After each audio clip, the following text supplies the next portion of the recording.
Welcome back to Fudge Muppet. I'm Scott here with Michael, and today we're discussing Khajiit's insane lore, or is it that insane by comparison to the other races? Yeah, so we've been having a talk about what race essentially has not necessarily the coolest lore, but the craziest, most insane, wacky, whoa, like that kind of lore. Deviation from the norm. Well, what's the norm in Elder Scrolls? It's kind of hard to say. You've got so many forces at play. You've got gods making races. You've got men who are believed to be breathed onto the throat of the world in Skyrim. There's a lot of things, but essentially we've been having this discussion and we both kind of came to the a quick soft agreement that it's probably the Khajiit, but we want to stress test it. We want to talk about it. So I think a good place to start, and you're overloaded with screens. You're looking at us on a screen with a screen behind us. I got a screen on my lap with notes on different races and a whole list of every race, just in case I want to kind of hit you with a curveball and be and playable. What about well, yes, playable races, but I do have literally everything here just to be like, what about Imgur? Whoa, Yeah. they're pretty crazy. And there's also the races lost to history.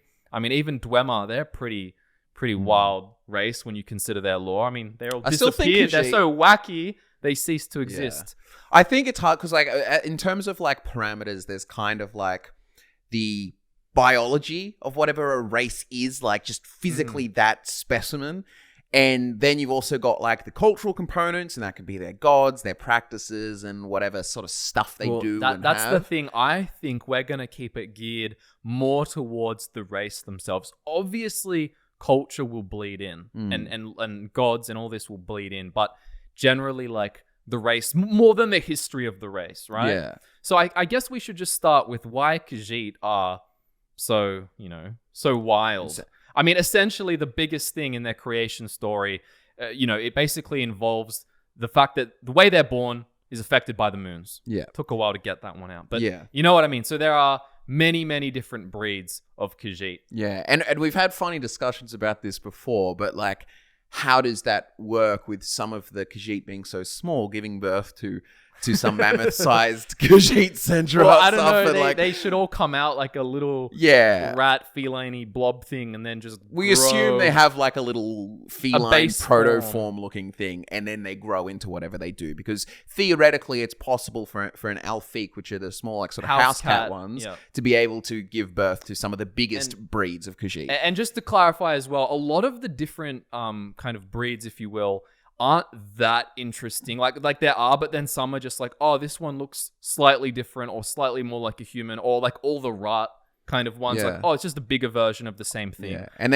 some of them have the digigrade legs where they have beast feet or whatever from Morrowind's types. And they're called first stocks. Yeah. There's 17 first stocks. Yeah. So in terms of biology, they already have an insane amount of variety, and the fact that it's also determined by the moons is that extra sort of fun thing about it. I mean, it's kind of distanced from just sort of a plain species biology thing. There's all inherently a little bit of myth in it. They live and breathe the mythology because they literally get determined by the moons. It's kind of a bit of a random thought, but I find it weird how in the creation story the Khajiit were kind of created to be able to climb up to and fix the moons if they're out of alignment, all this stuff involving the lunar lattice. But then when the moons suddenly disappear, who fixes it? Yeah, who fixes it? It'd be fun. It'd be interesting if it was actually Khajiit.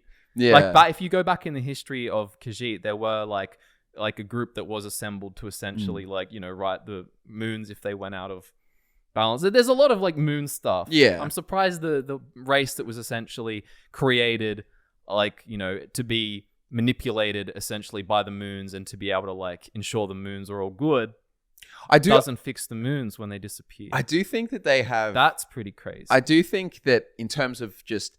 Straight off the bat with biology, they do have just the most alien, crazy kind of one, just because the sheer variety. You basically get Khajiit from house cats to humanoid cats to bigger humanoid cats to battle cats that you can ride on mounts and that kind of look mammothy type big saber cat thing. So, and the fact that they can all speak and have different properties, I think it would be fair to say that easily Khajiits are the most diverse race biologically just because of the first. Because the rest you couldn't argue that the rest of it's humans. Then you've got elves, and some of the elves have different variety. Like you've got like orcs, which are technically like poo elves, and you've got like and dark elves have changed skin and stuff like that. You've got the Argonians is the only real like contest for like some sort of alien. Well, then like let's talk about Argonians because Argonians are extremely alien. Their origins are rather mysterious. And the fact that they have these hist overlords who are essentially giant sentient trees, seemingly from another Kalpa, kind of like controlling them, and their souls are all connected and like memories can flow back to the hist and feed into new ones. The fact that they can undergo like kind of different like gender changes throughout their life, like they are pretty unique. In fact, do you think that the Khajiit are wilder and their lore is crazier about them biologically just because there are different types of them? Because there's nothing necessarily alien about, I'm just playing devil's advocate, but about the types themselves. Yes, the variety is there, but variety doesn't mean like, whoa, like for example, giant battle cat, house cat. They're both cats. They don't have some like inherent like soul connection to like a giant hist sentient alien tree that like feeds into all of them. Yeah, but the moons literally decide like what day. It's like astrology, but like absolutely. It is literally like astrology changing your biology. Like imagine being born like some astrology, you're born under some certain like moon or sign or whatever, and then you wake up. It's like Attack on Titan, like Peak or something, like they're walking around like humans, sort of. I wouldn't want to be in Alfiq, but I suppose you got to like play the hand you're dealt, right? Like I think a big part of being a Khajiit, because you can think about even as a human or any like mortal experience, people are very comparative. So I don't think it would be particularly fun to be like looking around at your peers. Like, there'll be some kid at school who's not like, particularly physically endowed. You know what I mean?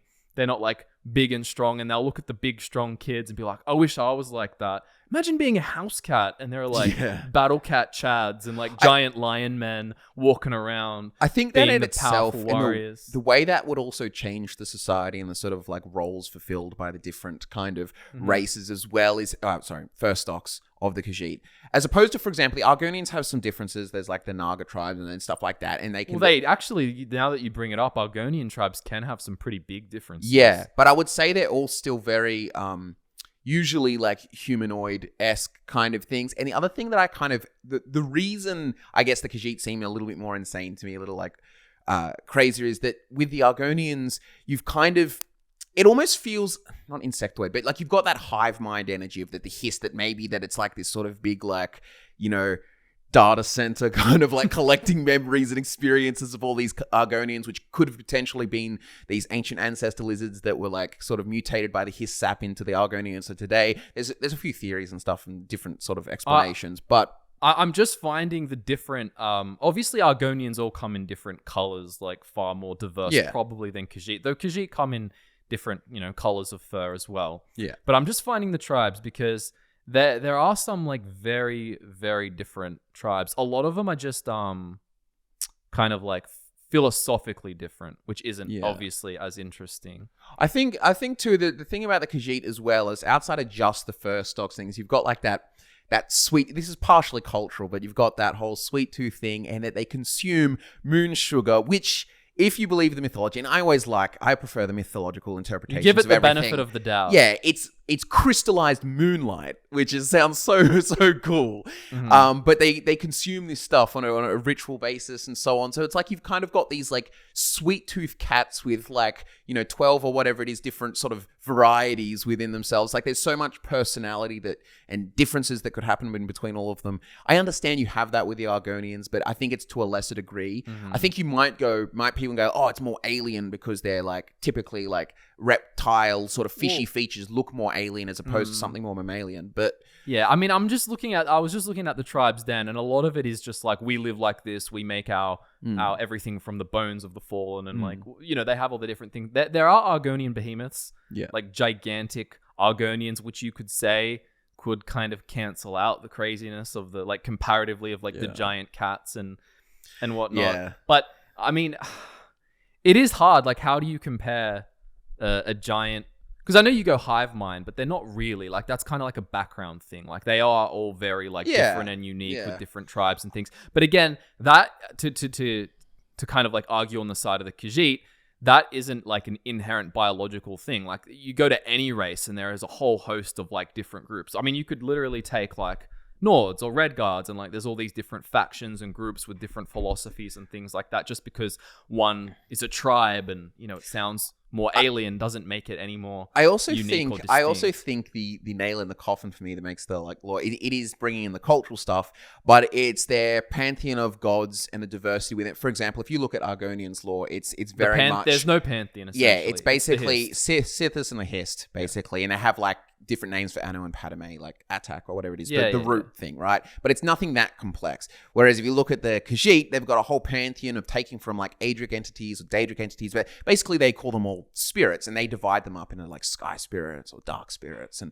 wandering spirits and so on. But within that, you have so much character and diversity. So you've already got this really diverse range of biologies. Like, you've got all of the, you know, the battle cats, yada yada, small cats, humanoid cats. But then within that, you've also got a range of sort of different beliefs and teachings of all of these different things. So you get so many like micro cultures and stuff. I feel like it's less black and white as well, which instantly makes any race interesting. And there's also a lot of crossover with their kind of beliefs with other interesting races. You know, how they see things like the Dark Elves, like clearly, you know, the three good Daedra are seen to be grouped together. They kind of work together. They're like a thing.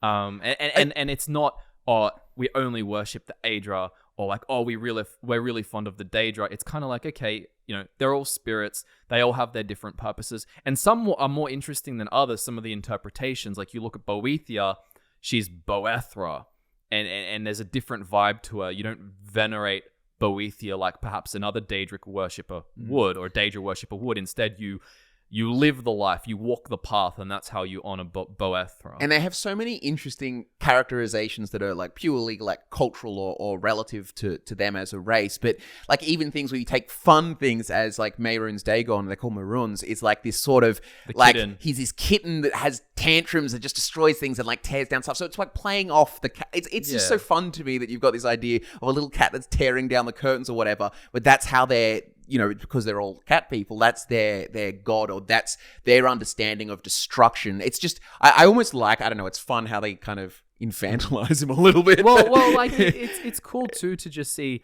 a lot of the cat stuff that you wouldn't expect. Like, I know they kind of have these like feline urges that a lot of them can kind of get out of their system by doing their kind of claw dances, which is half a martial art, but also kind of more like a meditative dance, almost like a process that kind of like, you know, it's like you have these kind of primal urges, except your primal urges are all based on cats in the lore, and you can kind of get that out of your system and like, I'm pretty sure even, enjoy it by doing all the martial arts stuff. It's sanguine, isn't it? They call sanguine is the blood cat. I guess blood cat or so. Yes. But about, so, you know, you've kind of got indulgence. Usually sanguine represents that, and hedonistic sort of indulgence for the other races of Tamriel. But for the Khajiit specifically, part of that indulgence is a predatory instinct, like giving into your baser desires to go and like, I just want to kill that thing. Or I think grab that Sanguine's realm is it. just a bunch of like scratchy scratch posts and dangling yarn balls, and they're like, oh.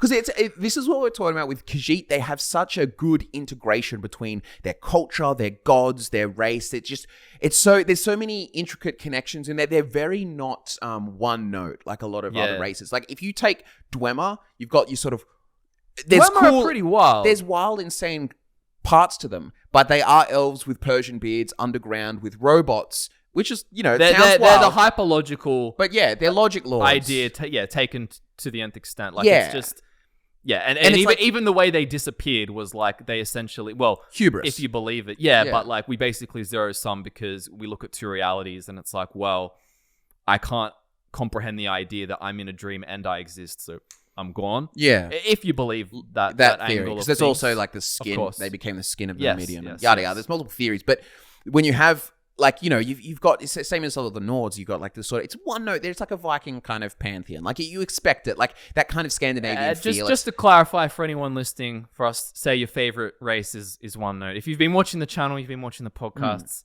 you know how much we love each race and how extensive they can all be. But we're trying to compare them to the Khajiit and how wild and wacky one they are. reasonable contender, and this is in part because in terms of culture. Are you going to say Dark Elves? In terms of Here culture and what they have only, because you've got all of the different sort of houses and factions within. I mean, you've got legalized assassination to deal with inter-house competition in the form of the Morag Tong, climbing on big silt striders and stuff. But in terms of actual biology, it doesn't compare. I know so, they were cursed from the Chimera and stuff, but no, it doesn't. It doesn't cut it. It's nowhere near as crazy. It's like many races have interesting origin stories like that. I mean, look at the orcs, like you said, the excrement elves. I saw on I saw on the comments on some of the other videos that some people really don't like ESO for whatever reasons and so on and shit on it. And I can understand that. Like there are some things, parts about it. That's why we couldn't like really get into it from a gameplay perspective. That as well. Like not super into the actual game. However,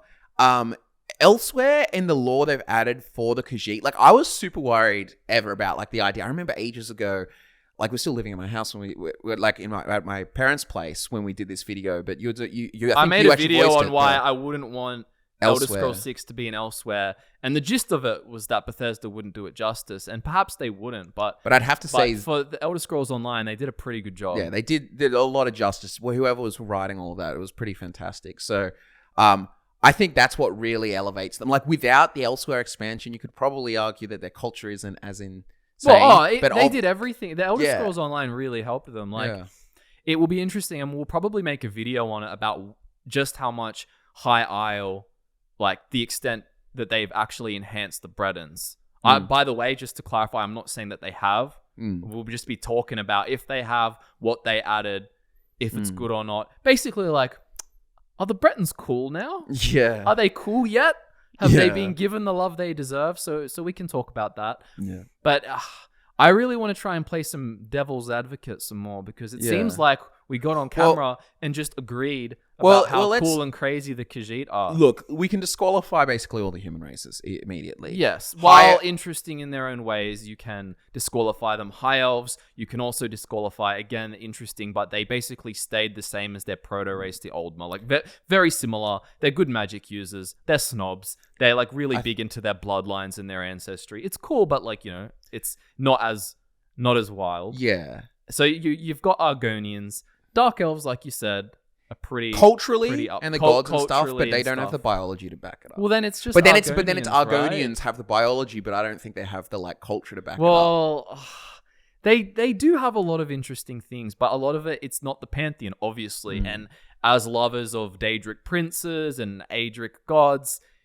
Gods are the kind of, and deities are the coolest part of the Elder Scrolls one of the coolest parts by far about the Elder Scrolls franchise. But if you look at the actual philosophy of the Argonians and the whole kind of like, they have a bit of an Atlantis feel that a lot of people don't acknowledge, of like these old cities and this lost civilization that saw things differently, that saw Sithis as this destroyer to be feared. And there were priests of Sithis, and they built these Zanmir structures, these big pyramid things. And they basically were trying to resist the change, basically, and trying to be as defensive and fortified as possible and build structures to last. And then the whole, like, Duskfall, right? The whole... Yeah, that whole period. Yeah, Duskfall. It gets confusing because there's Redfall and there's like... there's all these different I'm pretty sure falls. It is the Duskfall. The period of time, essentially, where Argonian society deteriorates, but they don't see it like that, and they move to more of that hippie peace and love and don't try and resist change. I think their word for that is Shunite. Sounds very familiar. They just basically... There's a whole song where they've got instruments that like big things with like little drums with like frogs in them and all this kind of stuff. They've abandoned the ideas of permanence, and it's cool, but what happens because of that, you end up with a lot of like tribes essentially and smaller groups, and it's just a matter of the sort of fact is that bigger civilizations with more structures, more bureaucracy, more like organization become infinitely more complex and have more stories and things, whereas the tribes sometimes it does become a bit more one note because a lot of your stories are to do with your local geography and maybe some of your past and stuff. But I just feel like the Khajiit, like it's also like I think the Khajiit just have, and they've had it. It's not an Elder Scrolls Online thing. Like the creation myth for the Khajiit has been there in prior games. it's just seeing it all like expanded on and outlaid more, and the pantheon kind of growing is the other is thing really too cool. is like it's actually contextualized a lot of stuff as well, because if you believe all the mythology and stuff, that they were essentially like an elven stock to begin with, and they were turned by Azura, but you would also contextualize as a lot of their sort of history with the gods next door, when you have like, you know, the interplay of like Hircine and Nerni and Ifri and stuff like that.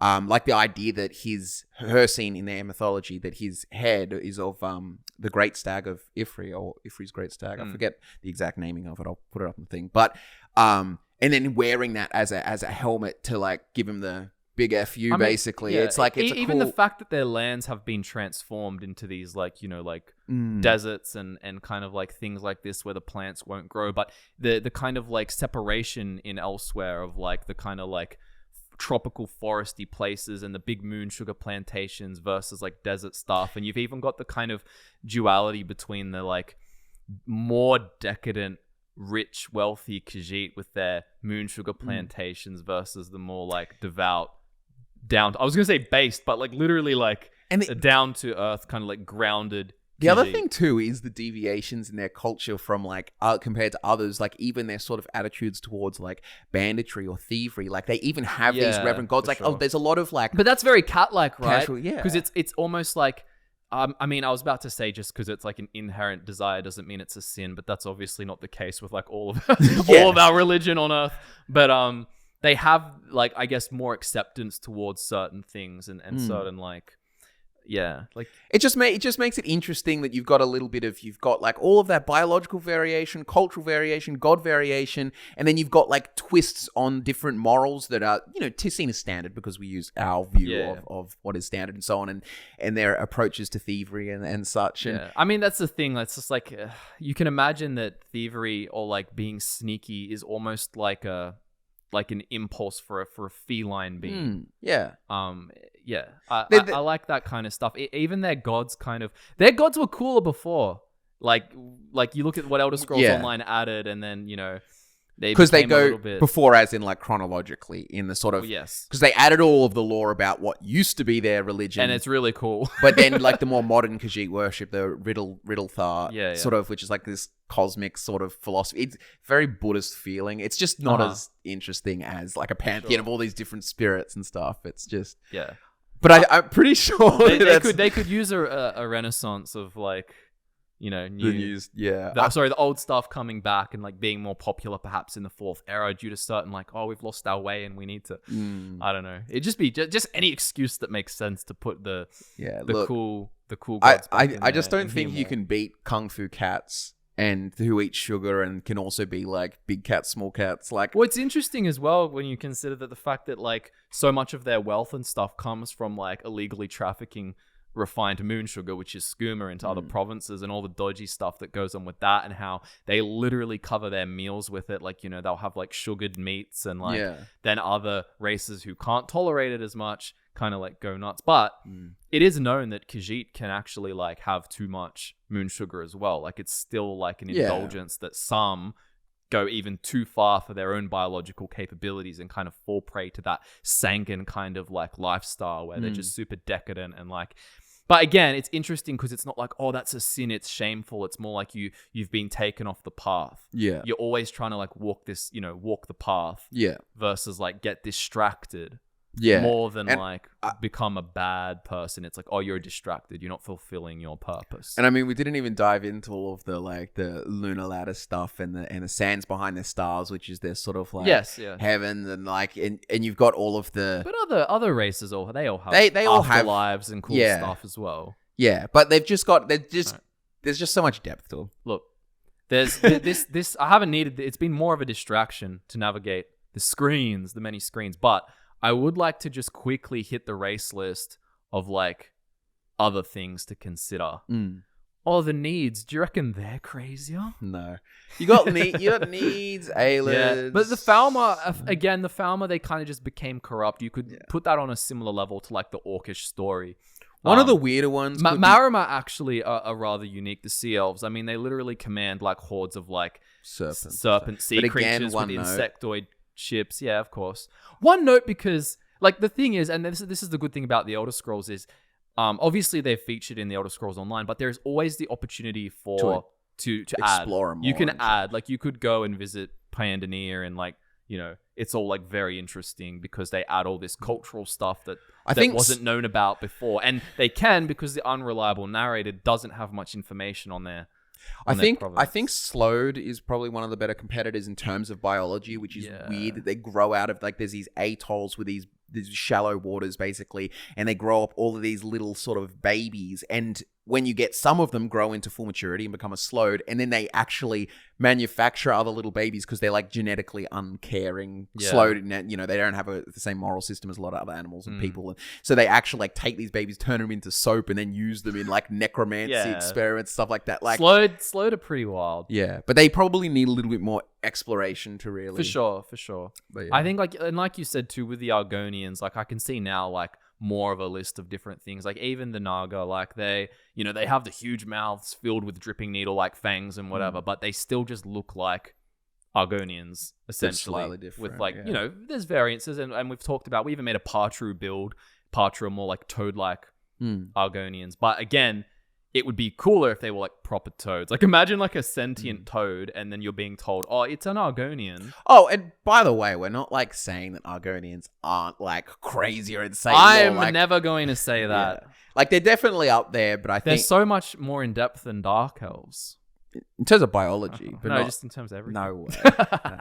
But yeah, I have to set him off. But I mean, like, I think it's like, there's so many other, and these aren't playable now, but like the birdmen that you hear about, again, you don't know enough about them. Yeah. The centaurs, I made an entire video on centaurs. I recommend you watch it. Just Google or YouTube Fudge Muppet Centaurs, because they have a lot of cool stuff to them that isn't really talked about. But again, it's the mystery that helps make them cool. There's not enough known about their biology. I have a few theories in that video about how centaurs came into being, and there's some pretty cool ideas. I mean, you're going to when you have a half man, half kind of horse kind of being. I mean, you guys can tell us in the comments below if you don't think that the Khajiit are the most insane, have the most insane lore, but I think it's a pretty settled science. Imgur are pretty wild, but Imgur are more like funny, memey kind of. Yeah, they're monkeys who pretend to be elves. Yeah.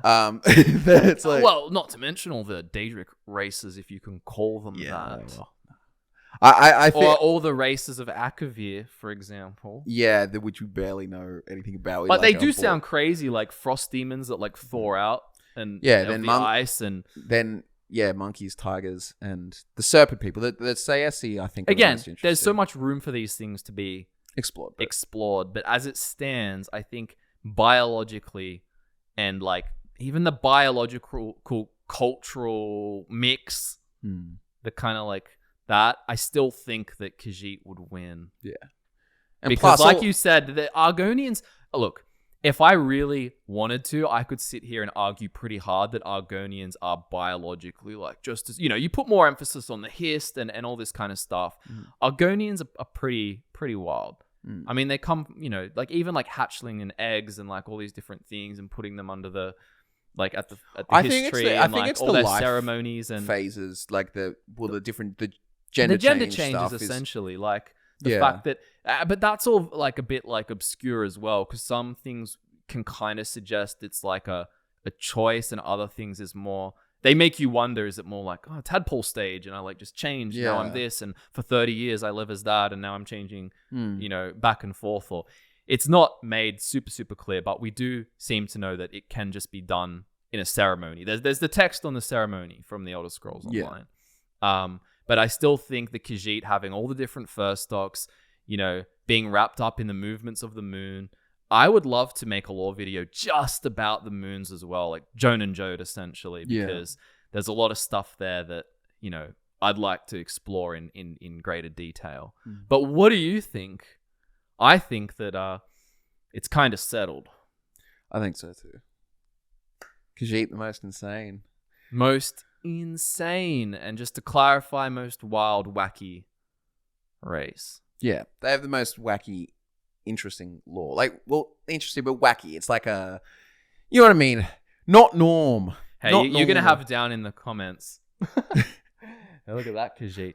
you're going to have down in the comments, autoplay.